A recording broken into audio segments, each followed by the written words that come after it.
आज की इस वीडियो में हम बात करेंगे म्यूचुअल फंड्स के अलग अलग टाइप्स के बारे में। म्यूचुअल फंड क्या है और ये कैसे काम करता है, इस पर हमने एक वीडियो पहले से ही बना रखा है, जिसको आप आई बटन पर क्लिक करके देख सकते हो। बेसिकली म्यूचुअल फंड के जरिए स्टॉक मार्केट में इनडायरेक्टली इन्वेस्ट किया जाता है। अलग अलग लोगों के जरूरत के हिसाब से मार्केट में अलग अलग म्यूचुअल फंड अवेलेबल है। कोई कम रिस्क लेना चाहता है तो कोई ज़्यादा रिस्क, कोई शॉर्ट टर्म के लिए इन्वेस्ट करना चाहता है तो कोई लॉन्ग टर्म के लिए इन्वेस्ट करना चाहता है। जैसे हम टीनेजर्स ज़्यादा रिस्क ले सकते हैं ताकि ज़्यादा रिटर्न पा सकें। इसी तरह कुछ लोग मॉडरेट रिस्क लेते हैं और मॉडरेट रिटर्न के साथ खुश रहते हैं। और कुछ लोग स्पेशली ओल्ड एज के लोग बहुत ही कम रिस्क लेना चाहते हैं और एफडी से थोड़ा बेहतर रिटर्न मिल जाए उसी में खुश रहते हैं। सभी तरह के लोगों के लिए अलग अलग म्यूचुअल फंड मार्केट में अवेलेबल है। म्यूचुअल फंड किस एसेट क्लास में इन्वेस्ट करता है, इसके आधार पर मेनली 3 तरह के म्यूचुअल फंड होते हैं। पहला है इक्विटी फंड, दूसरा है डेट फंड और तीसरा है हाइब्रिड फंड। सबसे पहले बात करते हैं इक्विटी फंड्स की। इक्विटी फंड्स के जरिए कंपनियों के शेयर्स में इन्वेस्ट किया जाता है। इसे सबसे रिस्की फंड माना जाता है। रिस्क ज़्यादा होने के कारण इसमें रिटर्न भी ज़्यादा मिलता है। दूसरा है डेट फंड। इसके जरिए डेट इंस्ट्रूमेंट्स में इन्वेस्ट किया जाता है, जैसे company debenture, government bond etcetera.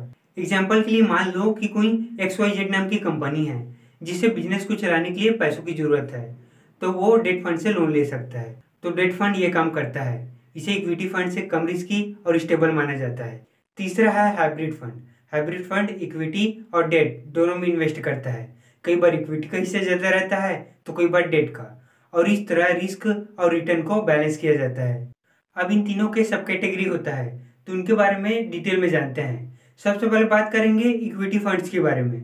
तो इक्विटी फंड को समझने से पहले आपको मार्केट कैपिटलाइजेशन को समझ लेना चाहिए।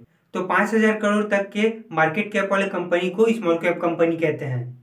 मार्केट कैप का मतलब है कंपनी का मार्केट में वैल्यूएशन। इसी तरह 5,000 करोड़ से 20,000 करोड़ तक के कंपनी को मिड कैप कंपनी कहते हैं, और 20,000 करोड़ से ज़्यादा के मार्केट कैप वाले कंपनी को लार्ज कैप कंपनी कहते हैं। तो इतने तरह के इक्विटी फंड्स मार्केट में अवेलेबल है। सबसे पहले बात करेंगे लार्ज कैप फंड्स के बारे में। तो लार्ज कैप फंड्स में फेमस और बड़े कंपनियों में इन्वेस्ट किया जाता है। ये कंपनियां काफ़ी स्ट्रांग होता है, जैसे Reliance, Tata steel, Infosys etcetera. Large cap company अपने सेक्टर की लीडिंग कंपनियां होती है और इनके डूबने की पॉसिबिलिटी ना के बराबर होता है।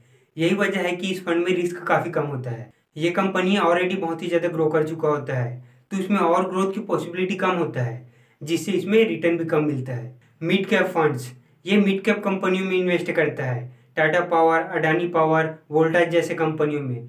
ये अपने ग्रोथ स्टेज में होता है, तो इन कंपनियों में रिस्क और रिटर्न दोनों ही लार्ज कैप से ज़्यादा होता है। स्मॉल कैप फंड, ये स्मॉल कैप कंपनियों में इन्वेस्ट करता है, यानी छोटे छोटे कंपनियों में। ये काफ़ी रिस्की होते हैं और काफ़ी वोलेटाइल होता रहता है। स्मॉल कैप कंपनियों में आप सीधे इन्वेस्ट करते हो तो ये आपको करोड़पति भी बना सकता है और अरबपति भी बना सकता है। एक स्मॉल कैप कंपनी अपनी स्टार्टिंग स्टेज में होता है, तो इसमें रिस्क और रिटर्न दोनों ही काफ़ी ज़्यादा होता है। मल्टी कैप फंड, इसे डाइवर्सिफाइड इक्विटी फंड भी कहते हैं। ये सभी तरह के मार्केट कैप वाली कंपनियों में इन्वेस्ट करता है। अलग अलग तरह के मार्केट कैप वाले कंपनियों में इन्वेस्ट करने के कारण इसमें डाइवर्सिफिकेशन बहुत होता है, जिससे रिस्क काफ़ी कम हो जाता है। ELSS, equity linked saving scheme, ये एक डेडिकेटेड म्यूचुअल फंड स्कीम है, जिसके जरिए आप सेक्शन 18C के तहत टैक्स से बचा सकते हैं। इसमें 3 साल का लॉक इन पीरियड होता है, तो आप इसमें लॉन्ग टर्म के लिए इन्वेस्ट कर सकते हैं।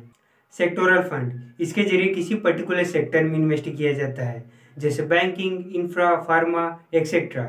एक ही सेक्टर में इन्वेस्ट करने के कारण ये फंड काफ़ी वोलेटाइल और रिस्की होते हैं। सभी तरह के इक्विटी फंड्स को जानने के बाद अब बात करेंगे डेट फंड्स के बारे में। तो इतने तरह के डेट फंड्स मार्केट में अवेलेबल है। तो स्टार्ट करेंगे लिक्विड फंड से। लिक्विड फंड उन मनी मार्केट इंस्ट्रूमेंट्स में इन्वेस्ट करता है जिनका मैक्सिमम मैच्योरिटी पीरियड 91 डेज का होता है, तो ये शॉर्ट टर्म इन्वेस्टमेंट के लिए बेहतर ऑप्शन है। लिक्विड फंड पर्सनली मुझे बहुत पसंद है। मैं अपना सारा एक्स्ट्रा पैसा लिक्विड फंड में डाल देता हूँ। मुझे इसमें एफडी जितना रिटर्न मिल जाता है। इसमें कोई लॉक इन पीरियड नहीं होता, तो इसे मैं कभी भी रिडीम कर सकता हूँ। मनी मार्केट फंड, यह उन मनी मार्केट इंस्ट्रूमेंट्स में इन्वेस्ट करता है जिनकी मैक्सिमम मैच्योरिटी पीरियड 1 साल का होता है, तो ये उन लोगों के लिए बेहतर है जो लो रिस्क डेट सिक्योरिटीज़ में शॉर्ट टर्म के लिए इन्वेस्ट करना चाहते हैं। डायनामिक बॉन्ड फंड, इस फंड में अलग अलग मैच्योरिटी पीरियड वाले डेट इंस्ट्रूमेंट्स में इन्वेस्ट किया जाता है। जैसे इक्विटी फंड के मामले में मल्टी कैप फंड होता है, वैसे ही डेट फंड के मामले में डायनामिक बॉन्ड फंड होता है। ये उन लोगों के लिए बेहतर है जो लॉन्ग टर्म के लिए किसी सेफ जगह में इन्वेस्ट करना चाहते हैं।